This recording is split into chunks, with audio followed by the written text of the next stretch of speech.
What is up, ladies and gentlemen? It is your boys from the Shock the World podcast with a new camera. Still not spot on audio, but we got the in-person thing down, and now we're working on the improving our remote access. Well, it's 2018. You can't be in one place any given time. So exactly. Maybe I'm in Louisiana. Maybe you're in the wine country. Who God knows? Maybe we're at the Woodlands or something. I don't know. It's true. This last week, great weekend. You probably saw some pictures on the Twitter from that awesome groom's cake. Mm-hmm. Pretty awesome. The boys know how to throw down. That's true. It was a really good weekend. Lots of U of H alumni there. A lot. Yes. And it was a good time. A few Texans cheerleaders. Few. That was basically like a halftime show. That's true. We did get a halftime show of the thing. It was pretty awesome. Yeah. Now we're trying to hydrate. That's true. This is number 2 of the day for me. Ooh, I need more than 2. But we last, I guess, talked. We're previewing this last 2 weeks worth of games. Yep. So I figured we'd go ahead and jump in and start talking, I guess, about basically what all we've missed. Mm-hmm. So I guess you want to lead us off on the last game that we were talking about? Yeah, so we're going to have to travel back, and everybody needs to wreck their brain a little bit. We're going to start from January 11th. We hosted Tulsa at HP&E Arena. In case those that missed, this was a 3-point fiesta for the good guys. We ended up walloping Tulsa 104-71.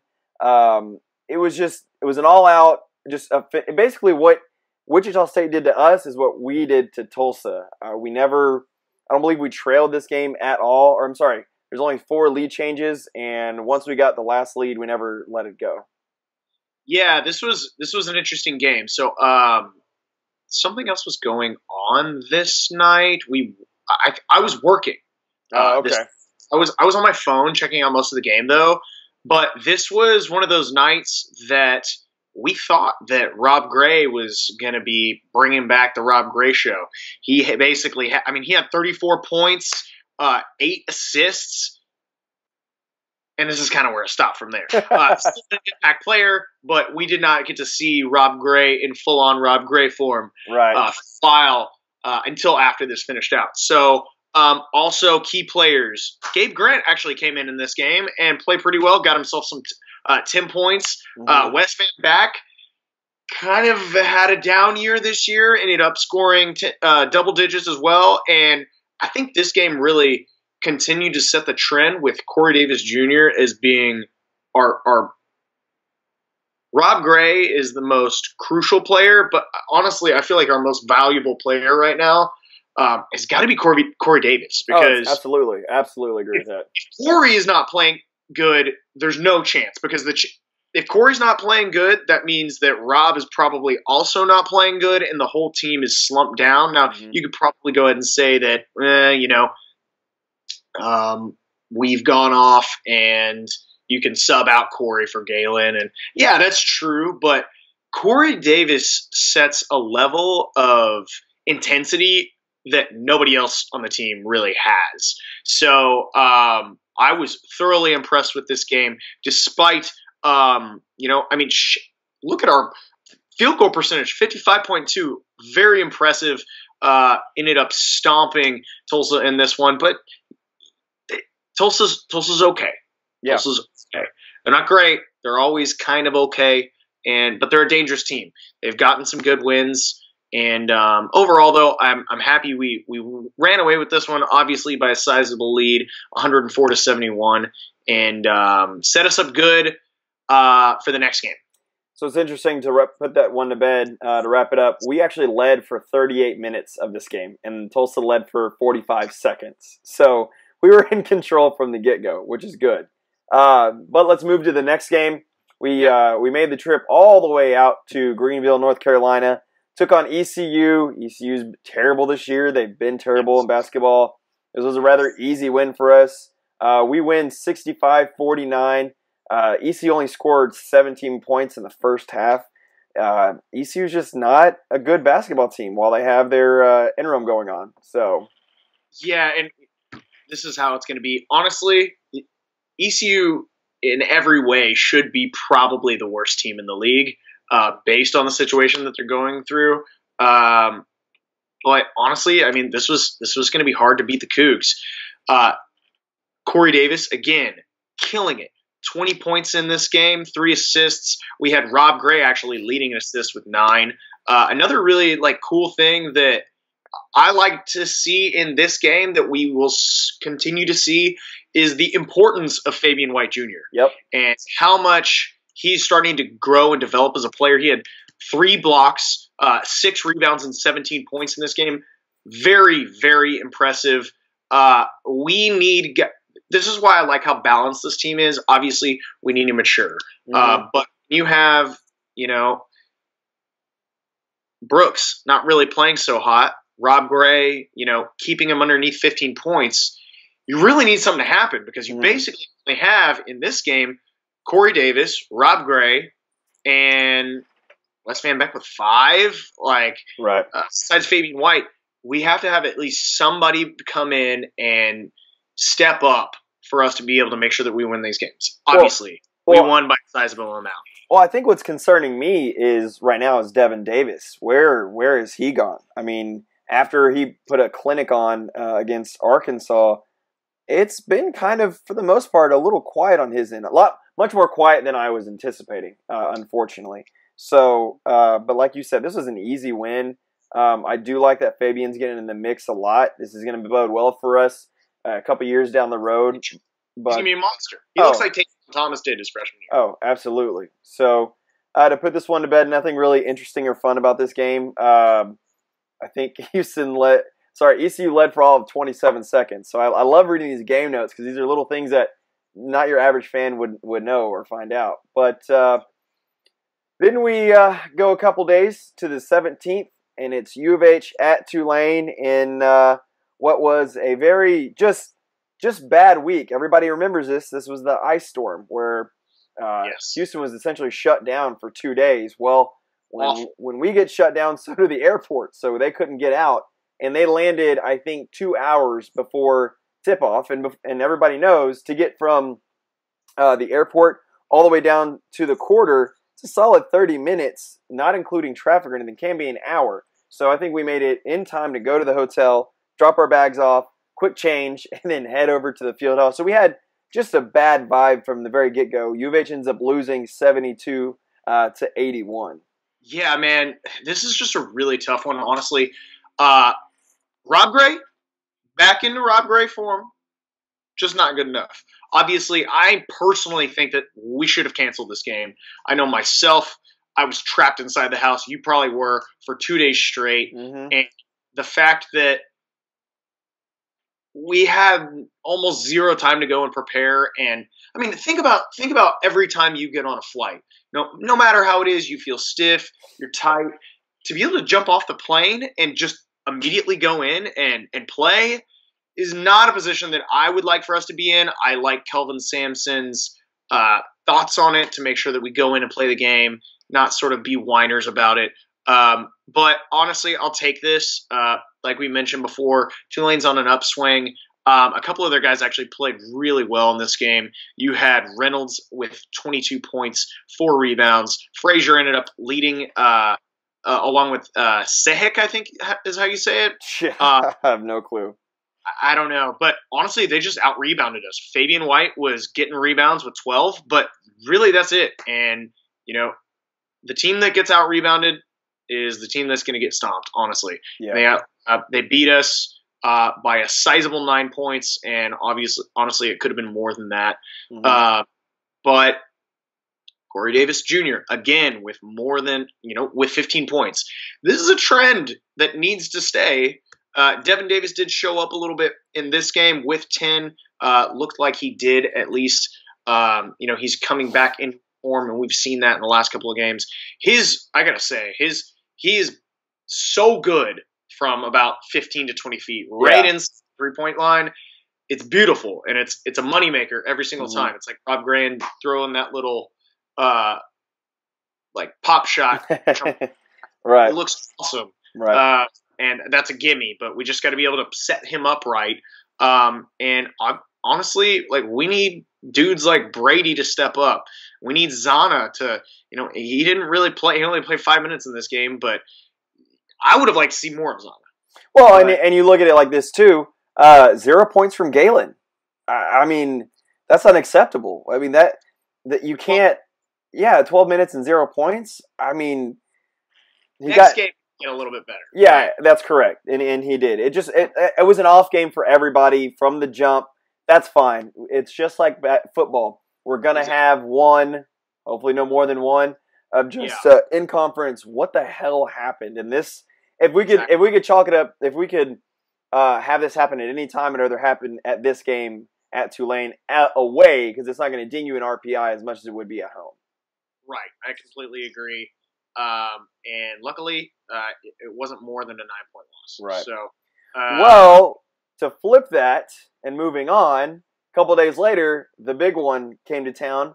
Wichita State rolls back into Houston. So awesome. Just to put it into words, we beat them. We beat them soundly from the start to the end. It was never in question. There was a few times where I was like, oh, shit, they're getting closer. But truthfully, we played hell of a defense. Corey Davis Jr. played out of his damn mind. Hats off to that guy. This was a badass win and really good for Sampson. This is one of the best wins during his tenure, 4 years here on campus. I completely agree. This game versus our first game against them, completely flipped. Yeah. We were on fire. Their game, they were not going to miss. We came in, good crowd, been a little bit better, but amazing atmosphere over at TSU. Got up early in the morning, made it up there. I think I got there around 9:30, 10. We did a little bit of tailgating, which is always needed in these kind of hyped up games, especially when it's an 11 a.m. basketball game on Saturday, which I absolutely hate, but I understand we have to work around TSU's schedule. Right. Same time, we were killing it this game. Armani Brooks, 8 points. From like this, if he has 8 to 12, I'm happy. Yeah. Because what that shows us is we're getting effective play off the bench, and I'm just going up the stat line right now. Fabian White had a couple crucial spots. Honestly, though, his rebounding is what really helped us out.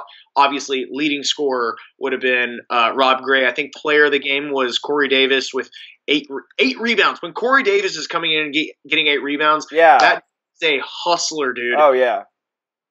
I absolutely killed it this game. Honestly, our 3-point percentage was not great. We shot 25%. They ended up shooting 20. So overall, we outshot them percentage-wise, 32 to 43%. But Devin Davis comes in, 12 points. This was an amazing game. Oh, yeah, absolutely. And I think what's interesting is that Wichita State is highly effective at the 3-point, and we shut them down. I mean, this has got to be one of their worst 3-point percentage games this season. I completely agree. And I have to say, looking at all of the different U of H games that I've been to, let's keep in mind I'm 27 and I've only lived in Houston for 7 or 8 years. This was the most impressive win I've seen us win ever. Team like Wichita State looks like, at this time, they're 15-4, 5-2 in conference after this loss, and ranked number 7 in the country. Right. This is a team that could easily go to the Sweet 16, is probably still, by the end of the American Athletic Conference season, going to be favored to win. Maybe Cincinnati up in there as well. And it's this is a win that we can really hang our hats on, and we should all be super excited about this. Absolutely. Overall, they didn't play very well. We kept their guys like Shamet and what's his name? Shaq Morris, under 15. None of these, they didn't have a single guy in double digits. No. They were in and out, foul trouble the entire game. Very impressive. Ended up doing pretty well in free throws too, although we committed a fair amount of fouls as well. So, granted, I will say a lot of those fouls, in my opinion, were good fouls, but you can only do so much with that. And you want to try and keep these guys away from the free throw line. So overall, badass win for the Coogs. We should all be excited about this one. And tell your friends. I mean, get people out there. I know we were on our way back from a wedding this weekend, so we weren't at the South Florida game, but that's few and far between. I agree. So that actually kind of previews our last game. We did play South Florida just yesterday at 2:00. We ended up beating them soundly, 63-40. This was never close. I think they led for less than a minute or something like that. It was pretty bad. I'm sorry, 2 minutes and 20 seconds. Let me give them a little credit where credit is due. But the stat was this was the lowest amount of points since 92, 93 that we held an opponent to. So, again, hats off to our defense. I didn't think that U of H would ever be a defensive basketball school, but whatever we're doing it's working. I really liked our starting five. I truthfully, I watched most of this game while I was driving. In the second half, I kind of zoned out because this game was well in hand. Same. I mean, look at this. Armani, Wes, Nurazana, and Fabian all had double digits in minutes played. So clearly it was time to say, hey, let's get up some quality minutes. So Exactly. Honestly, still though, 21 minutes from Wes Van Beck and only 8 points. Did end up with 5 rebounds, so good for him. To me, the star of the game was Fabian White. Killed it. He had that nasty block comeback with the dunk. Beautiful. Very impressive to see a freshman do that. Yeah. But I think we all got to sit there and kind of put our hands up and say, what the hell is going on with Rob Gray? Yeah. I've never, ever heard ever at 2 points. Yeah. 24 played.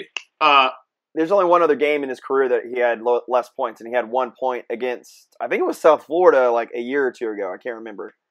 And he probably played very short minutes. I think that was coming off of an injury or something. Yeah. Devin Davis, I don't know what happened there. But Corey Davis continues another game with 15 or more points. That dude is my player of the game, for the record. Killed it. Yeah. Killed it. I don't know, man. Fabian White, 11 rebounds is pretty awesome. Corey is becoming a centerpiece and a focal point, and he's a defensive guy. He gets rebounds. He makes shots. He can shoot the free throw.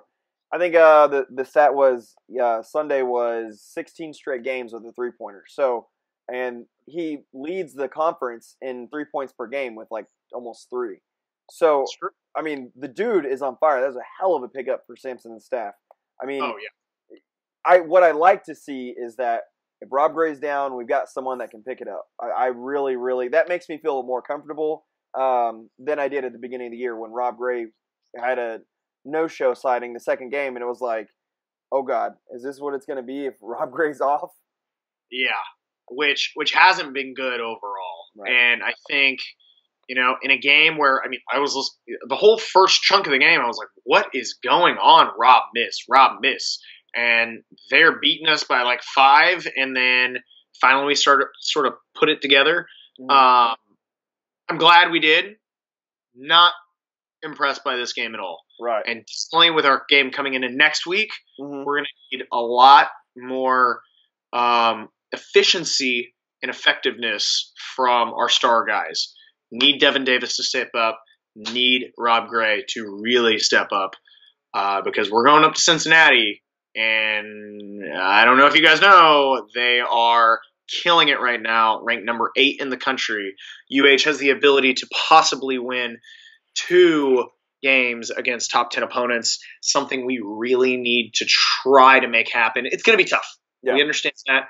I said from the very beginning, if we can go 1-1 with Cincinnati and Wichita State, there's no way that they can say that we're not going to be in the conversation for going into the tournament as an at-large bid. At this point, we're listed as an 11 seed in bracketology, so we're getting the respect. Yeah. I haven't seen this week's rankings on where everything currently sits. After the Wichita State game, we were getting votes, and I would only assume that we're getting more votes this week. If we can go in and beat Cincinnati, you can go ahead and bet your ass that we're going to be ranked going in to the next game. Yeah. Against UCF, who has hit a very large skid since they were up at the top of the conference. And I guess with that, we'll just go ahead and say, I guess power rankings. Yeah, I think it's a good segue into the power rankings. Currently, a couple quick hits about the AAC. We're the number 7 conference in the nation. That's like 7 out of 16 or something like that. But we're right behind the Big Ten, but ahead of the Mountain West. So we're clearly like the best of the rest outside of your standard Big East and A10. But interesting note though, we're only 100th of a point behind an average RPI. But they've got 2 more teams than we do and a worse strength of schedule. So I think it's pretty badass and says a lot where the AAC has come in just 5 short years. So hats off to Oresco for bringing on Wichita State because I think it was a huge addition. But let's jump into.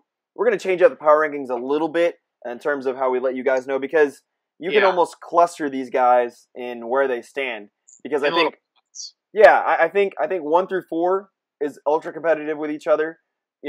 5 through 8 is ultra competitive, and then 9 through 12 you can interchange any one of them at any beginning of time. So we'll start with the bottom 4. Unfortunately, the bottom quartile. You've got at number 12 USF, number 11 ECU, number 10 Tulane, and number 9 Temple. And what's weird is that USF's gotten a win when they shouldn't have. ECU has gotten a win. Tulane was hanging up there in the clouds where they were punching above their weight, and Temple has gone from up and down and up and down and up and down. So, right. As of right now, I think those are the bottom 4 teams in our opinion. I think it has to be overall. Obviously, USF ended up beating Tulane really surprisingly after we lost to Tulane, and we're like, okay, it's for real. They're actually doing something. And then it looked maybe not so much. We really just did have that big of a fluke game. Yeah. And then ECU, same sort of situation. Tulane sort of just skirting along there, right in, I think, at the number 10 spot. And then Temple ends up going in, and I think, they were looking like they were that solid 10 spot, maybe 11 spot, which we know that they're a better squad for. They're just having a lot of issues. Yeah. And Temple ends up getting a win over SMU. So I think that convincingly puts them at 9. I think you could easily put them in the 8 spot, but no higher than that right now. So our next little pod of teams, we've got UCF at 5, Memphis at 6, UConn at 7, and Tulsa at 8. Again, it's kind of like the other bottom 4. UCF was doing well. They've dropped down now because of Taco Tuesday and him being out for the season. Memphis doing a little bit better, but sometimes still has that wait, really, Memphis? You're trying to make moves. UConn is doing much better now. And there's been a lot of heat on UConn recently. There's a lot of issues and angst on Twitter about where they're standing as a program in basketball, and they're at a crossroads of football, and that's a situation I'm glad we do not have to deal with. But then lastly, like I said, you have Tulsa in the 8 spot, who has had some good quality wins, but largely is underperforming this year. Yes. So I think looking at this, as this season has gone, I think you couldn't put Tulsa above the 8 spot, in my opinion. Mm-hmm. Obviously, we did a great job of handling them after a rough first half in our game. Played very well. But UConn, Memphis, and UCF are all right there. Right. All have a win here. All have a win there. Honestly, if you could put them in a 3-way tie, I kind of would. Right. UConn. Listen, when UConn comes back and has their injuries that they don't have to deal with next year, I think it's going to be a completely different story. But like you said, man, there's no reason that UConn should be at the number 7 spot in the American Athletic Conference. Mm-hmm. And the fact that they're not a top 5 team, don't get me wrong. I think the top 5 are if you swapped UConn and UCF and UConn was in that 5, those 5, you could be a 5-bid league easily in a normal year, right? Right. In a normal year, if UConn was playing, 3 or 4 games better. Won 3 or 4 games because they're going to get the bias. People like UConn, et cetera, national championship. I understand. Mm-hmm. But they really need to take a close look at what's going on with their athletic department because they're starting to have problems. Right. They're starting to see a slide in almost every single group except for maybe baseball. Yeah. and you can probably touch a little bit on that in the future when we give you guys our preview coming up soon on the baseball season. Yeah, UConn is not going to be an easy win this year. Just get that out of your head.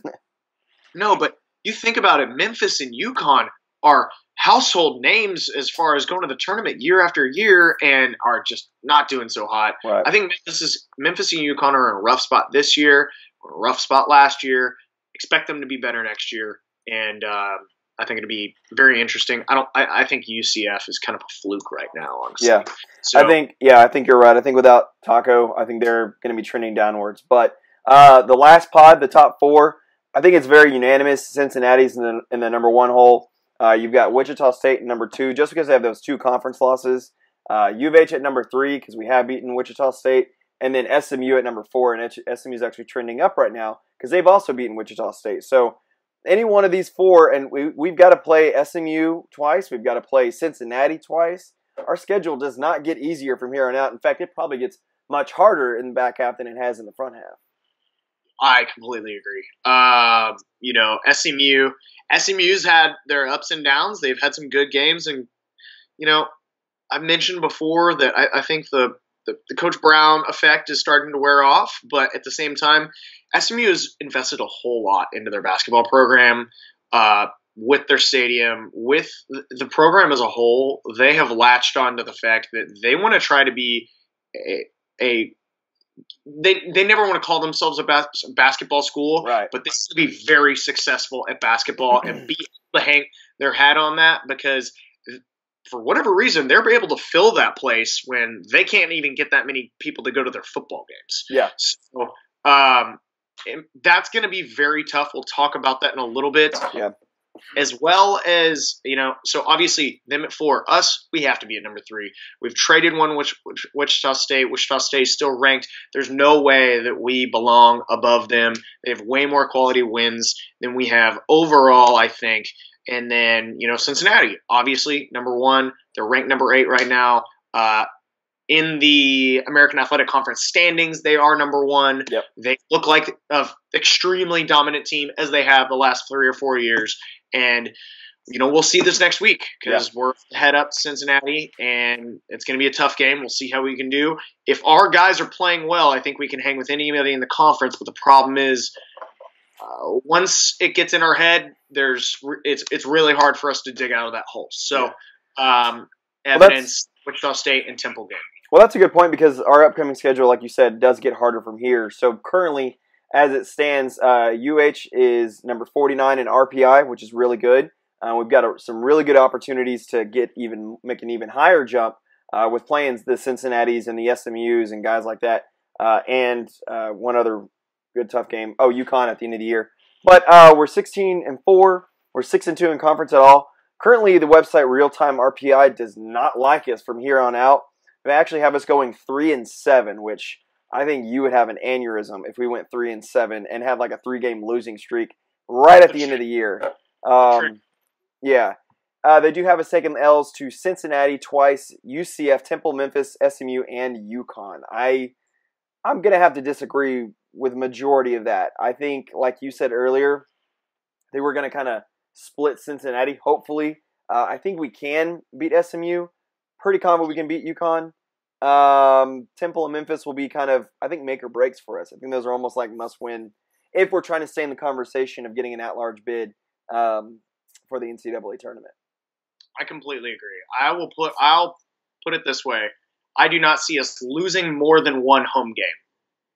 Yeah, I think that's fair, because we got 5 home games left and 5 away games. I think we'll lose. I think we have one more bonehead loss somewhere. It's like, really? Yeah. But But see, it's kind of give and take. If you're going to have a bonehead loss at home, you have to steal one on the road. And it's got to come from Temple or Cincinnati or UConn, if I'm not mistaken. But I definitely think that we can steal one from UCF and maybe even SMU. Personally, I think we can maybe stomp out 2 against SMU. That's just my opinion.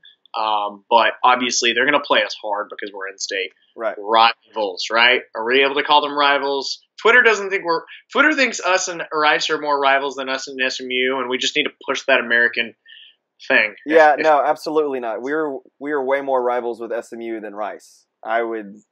Because the problem is that Rice has not been competing at the level that we've been competing for many, many, many years. Yes. SMU, on the other hand, has to some degree. Well, I'm sorry. SMU has more so than Rice, if that makes sense. Yes. Yeah. Even though SMU was hot garbo for a hot long minute. But let's talk, just before we jump into the schedule for the next 5 games, I do have a few statty boys that I came across from the conference. So when people are starting to ask, like, hey, what's the deal with U of H? I keep hearing they might get the tournament. Well, tell them right now, currently, we're number 2 scoring offense in the AAC. I think it's behind Wichita State. But we also have a top 4 scoring defense, which is amazing to me because there was plenty of years that we were winning with Aubrey Coleman like 100 to like 99. We're currently number 3 in field goal percentage, which I really like. Number 3 in 3-point percentage. Thank you, Mr. Armani Brooks and Corey Davis Jr. Rob Gray is leading the AAC with 18.7 points per game and number 5 in assists per game, so he's not selfish, and I really like that. Corey Davis is actually number 3 in conference and 3-point percentage, but leads the league with 2.7 3-pointers per game. So I know it's a lot, but basically, like, the dude's really good at shooting the 3-pointer. And we have depth because only one player averages 30 minutes per game. So, and you can obviously figure out which player is getting 30 minutes per game. So that means we're constantly trading in and out guys. And like, and I think like in the whole conference, like Rob Gray's the only one for U of H, like out of all 40 that lead in minutes per game. So I really like that we have depth. We've got Gray, Galen, Corey, Devin, Nura, Brooks, Fabian. We've got guys that can come off the bench, and it's not like, oh shit, here we go. Oh yeah.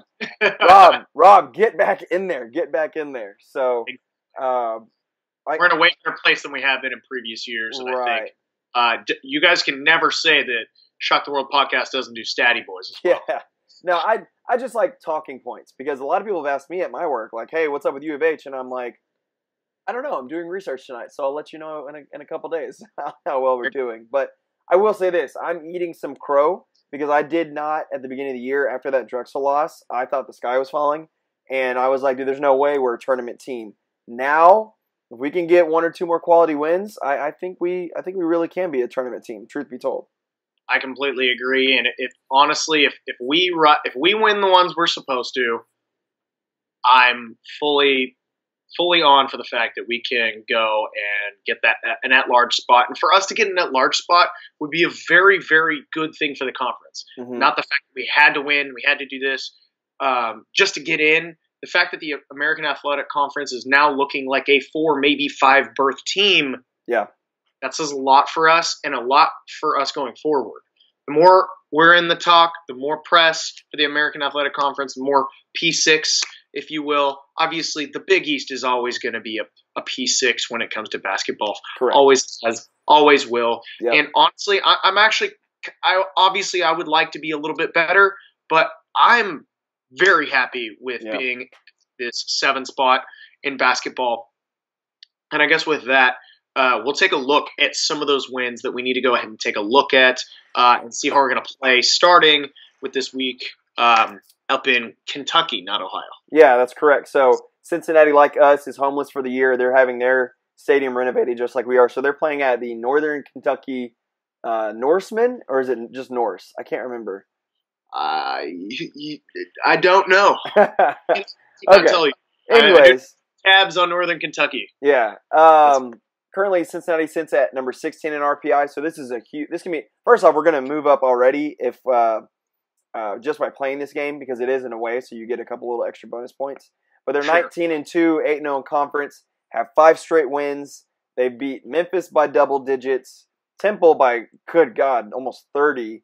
I'm sorry, they did beat them by 30. That's U of H math for you. They beat ECU by 26. They beat Central Florida at Central Florida. Really weird game, 49-38. And I want to say, like, Central Florida only had, like, 17 first-half points or something like that. It was really, really low. Very weird game. That to me, looks like a football score, truth be told. When Cincinnati was really good. But never mind. That was back before the stat been wrong. Yeah, exactly. And then they got a win just the other day against South Florida, 78-55. So Cincinnati's sitting real hot, especially at home. We got to eat our Wheaties and be on our game. I mean, if we don't come out and play like we did against Wichita State, we're going to get our ass kicked on this one. I completely agree. And truth be told, I don't know which way we're going to go. I think it's going to take Rob Gray to get at least in double figures. I think if you tell me Rob Gray has 5 points, I'm going to tell you right off the cuff we're going to lose this game. Absolutely not. It's not going to happen. Well, I hope not. But I'm saying if someone walks up and says, hey, Rob Gray had 5 points against Cincinnati, I was like, oh, we got our shit pushed in. Got it. Noted. I completely agree. Yeah, I mean, we're just going to have to make sure that we can play well. I think, they've got some serious guys on their squad. Evans, Clark, Kyle Washington, Cumberland, all guys that are going to kick some ass, and we're going to need to make sure. I'm going to go ahead and just give you a rundown. They have 1, 2, 3, 4, 5, 6, 7, 8, 9, 10, 11 guys that all average 21 minutes. So these guys are coming in and out and in and out and in and out, and they have the talent to be able to do that. So we, as far as effectiveness, things that we're going to need to do, keys to the game, like you mentioned, Rob Gray is going to have to score, I'll just go ahead and say, 12 points or more. Yeah. Davis is going to have to go ahead and come in and do his average of 15 points or more and play well. Mm-hmm. We need to see Devin Davis in the 8 to 12 range. Nurazana, less fouls, better defense. Yeah. Sabian White, keep on doing what you're doing. Well, it's funny you mentioned Devin Davis. He's got to watch out for foul trouble too. The dude had 2 fouls within 3 minutes in the first half against USF. That truly cannot happen against other squads. We're not going to be able to hang with anybody if Devin Davis is off the floor, just trying to kill minutes. Yeah, I mean, they've got Evans is averaging 13.7 points a game. Gary Clark is as well. And Kyle Washington and Cumberland are both in the double digits. Yeah. So if you were to say, Harold, do you think we're going to go in and beat the number 8 team in the country up there, number 1 in conference, you're number 2 in conference on this day, in the next couple of days? I'm going to go ahead and say no, honestly. Yeah. It is very, very difficult to beat a team this good twice in one season. And I don't think that this is going to be the one that we win. I think, the way that the Coogs are playing at home, we're winning, huge margins. We're undefeated. Undefeated. And I just don't see us losing that game. And I know this is like weird, like tarot reading or something, but I don't see us winning twice against the Bearcats. Honestly. Well, I mean, look at it. We played awful around Drexel. We got walloped by Wichita State. We had bad juju against Tulane. So, I mean, and then LSU was kind of like, well, we should have won that game, but we kind of pissed it away. So, I mean, I don't have confidence on the road. I would like to be upset, or I would like to be shocked, and I would like to be wrong and eat crow. But as of right now, gun to my head, I can't, in good faith, pick U of H. But I'm here with you.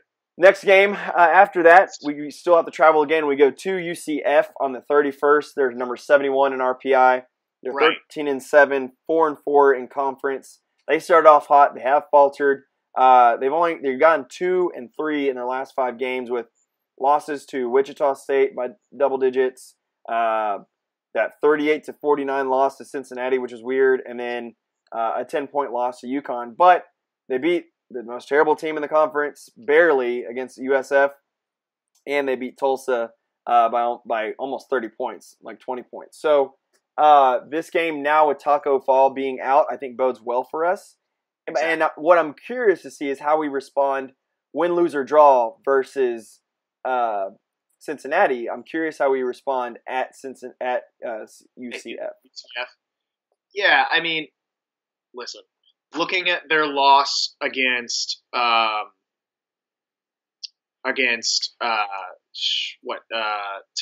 Cincinnati and then UConn back to back, I mean, I just don't know. I don't know that they've got it in them. I mean, they only have 3 guys who are averaging more than 10 points per game. One of them, Taco Fall, is out. We're going to have to see how B.J. Taylor and A.J. Davis go in and respond to that. Mm-hmm. At the same time, you've got David Griffin very well this year, doing very well from the 3-point line, and then Caesar de Jesus. What an awesome name. Say what? It's been pretty good recently too. So, if you're gonna ask me, I don't like to say, because ultimately you and I are here to watch U of H basketball games. I watch every freaking game. There's only so much sports I can hold into my life, and I don't know how exactly BJ Taylor plays, because I might have caught a game or two that are on TV, but I haven't analyzed him based on the fact that we just haven't played the guys yet, which is obviously a whole lot easier for when we're talking about Temple or when we're talking about Tulsa, because we've already been able to see how they play and match up against us. But when you talk about these first game matchups, I just think it's going to be very difficult for them to beat us. Yeah. This definitely could be a game where we go in and get flubbed, but I'm not very convinced about the loss to UConn, and they got walloped just as bad as we did against Wichita State. So, in my opinion, of the losses that Real Time RPI is calling, I don't think that this is going to be one of them. And I'm just excited, honestly. These road wins are the exciting ones for me. I personally, being in person, watching basketball there's nothing more fun than it, but I love spectating from away, and especially when you're at somebody else's home court. And this is going to tell a lot about, obviously this is top 4 team in the conference, top 4 in our power rankings, what they're rate outside, what they're 5 right now. Yeah. We have them at but at the same time has been top 3 in the last couple of weeks. This is going to be very telling to see how we match up against them. If we can go ahead and win this game, I don't think there's any question that we're going to win at home. I don't want to go ahead and throw that out there definitely, but I think that's going to be a good tell. Yeah. And I just think without Taco Fall, nothing that they're able to do. I agree. Next game on February 8th, we get the ponies from up north here at TSU. Their number currently 61 RPI. They're 15-7 and 5-4 in conference. They're 3-2 in the last 5. They got a win against ECU by double digits. They lost to UConn by almost 10. They've beaten Tulane by 9. They've beaten Wichita State by a handful, but then they do have a loss just the other day versus Temple somehow. At home by 2 points. So they're one of those, again, up and down, up and down. You don't know what team you're going to get, but we are away. And my fear, my worst case scenario is that we drain all of our energy against Cincinnati, go on the road and play like shit versus UCF, and then stumble back home against SMU. So I'm not sure. That's what I'm saying. Worst case doomsday scenario. But I think this is. But if you're going to try and pad your resume for March Madness, this is one of those wins. This could be a top 60, top 50 win by the time we play them. Completely agree. They're looking, honestly, in my opinion, if we go, let's say we lose to Cincinnati. This is just all hypotheticals, right? Lose to Cincinnati, which is probable. Go ahead and beat UCF, which I think is probable. Coming back home, we're going to be hyped to play SMU because, Houston fans want to come see us play the guys from Dallas. So we're going to have to stop Shake Milton, obviously, future NBA player. I guarantee you, Jerry Foster, also great. I mean, they have 6 guys that are all averaging double digits. These are guys that can score. Very good shooting team, averaging 74 points per game. And we're just going to have to bring our A game for this one, because I'm afraid this has happened a couple times before. We've actually stumbled here and then won there. Right. I think the last 3 or 4 seasons we've traded with them times. So by all means, all the things that we've mentioned earlier about keys to the game from Cincinnati game go on through the rest of the season, and that's what we're going to need to see. But we're just going to have to come in and be a force, because like you said, I will be very happy to see a convincing win over SMU and the same sort of point spread that we've been looking at the rest of our home games, I'm going to feel very comfortable to when we go back up there, because at that point, SMU, like you mentioned, will have 8 losses at that point. Yeah. Be a little bit deflated. We'll be able to come into their house. Maybe they feel a little disrespected, but at the same time, maybe they're uneasy, don't have a little bit of doubts about how good of a team they are, and gives us the opportunity to really lay the wood, go up there. And if we can get that away win, I will be stoked. Yeah. Ultimately, I think if there were 2 games that I was going to pick, I'm going to give us 2 more, maybe 3 losses. I would pick the Cincinnati and the away game against SMU as a loss. But that being said, I think the home game against the Ponies, the Pony Express Pop Collar crew, we're going to come away with the win at home. Gotcha. So, well, a couple days later, we stay at home and getting close to one of the last few games, hopefully, at TSU. We will be hosting in a revenge game Tulane on February 11th. They are currently 128 in RPI, so this is an absolute must-win game for us. They are 12-8, but 3-5 in conference. In their last 5, as of right now, they're 1-4. With their only win coming against us, 81-72. But they have losses by 15 to USF, at SMU by 9, versus UConn by 10, and at Memphis by almost 13. So, this is a revenge game. Like I said, it's a must-win. I think by this time, we're getting very serious, and we're looking to the conference tournament and trying to get in one of those top 4 seeds so we can get a bye. Barring any type of Mother Nature weirdness, I think we'll have no problem handling Tulane at home. Like you said, and I've said earlier, we're 10-0 at home thus far. I don't see that changing, especially against a team like Tulane. If it changes, there's a much better chance that we lose against SMU than Tulane. So, my opinion, I think we win this game in a must-win situation as we get geared up for the very next game, and hopefully we're not looking ahead.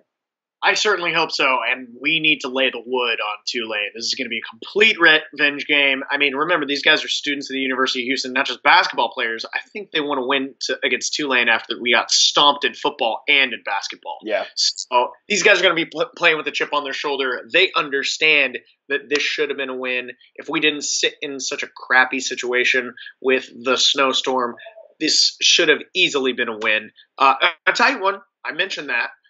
Could have been a trap game, mentioned that. But at the same time, we're going to really need to step it up and make sure that this is a lockdown win at home. I don't see it being an issue, and I bet it's going to be a pretty nice crowd for this one. Yeah. Keys to the game will definitely be continue with the defensive pressure. I love the defensive scheme that we're going with right now. The zone is very nice. And I love I love the defensive presence that we haven't had in years before. And with that, we're going to need to hold Cameron Reynolds and Melvin Frazier underneath 15 points because they're both averaging over. Mm-hmm. So this, to me, there is no way in hell I see us losing to Tulane twice in one season. Well, we technically did because we lost to them in football and in basketball. So, but with that being said, the last game we're going to preview can't really give you too much because it's almost 2 weeks away from now. So a lot can happen between now and then. We do play Cincinnati the day after Valentine's Day. So gentlemen or women, get yourself out there, enjoy your partner for the 14th, and take them to a nice fancy dinner or cook something at home and get all your quality time in that night. That way, the next day you can be like, peace. I got to go to TSU and watch this game. Bring them along, dude. Bring them along. If they're into that sort of thing. But just so our fans at home know, Cincinnati has not really a difficult schedule between now and then. They do play at UConn on the 3rd. They play Central Florida on the 6th. And then they play at SMU on the 11th. And then 4 days later play us. So they don't get a cakewalk up to us, especially playing at SMU and then at U of H back-to-back. So that may bode well for us. But we're going to have a good crowd for this one, especially in the next 5 games. If we can go 3-1 with Cincinnati coming at home, I think we're going to have a really good crowd for this game. It's a Thursday night. Yeah, I mean, ultimately, I think I honestly can see Cincinnati maybe dropping one. 4 games on the road because they're basically making the trip down and then up to Texas and then down for us. Correct. So I think they're probably going to be sleeping out of hotel rooms for a week. Yeah. And because I don't see them making the trip back and forth. I could be completely wrong, but logistically that just doesn't make sense. That being said, it's going to be tough. Like we just mentioned, I think the Coogs have the ability to win against them at least once. I said at the very beginning of the season, I can see us winning. I don't see us losing twice to both Wichita State and Cincinnati. I thought we were going to give one of them a win. I would love for this to be a win. It's still going to be a battle, though, guys. Yeah. I mean, last couple of games I've watched us play Cincinnati, I was like at floor level at home, and those are some big physical guys. And honestly, they probably have some of the best talent in the entire league, and at least most physical. Yeah. And we just gave you the rundown of what we think about the game up there. It's going to be the same thing for this one. Yeah. And I think the Cougs need to pull it together and play very well. And, beyond that, it's going to be hard to revamp this.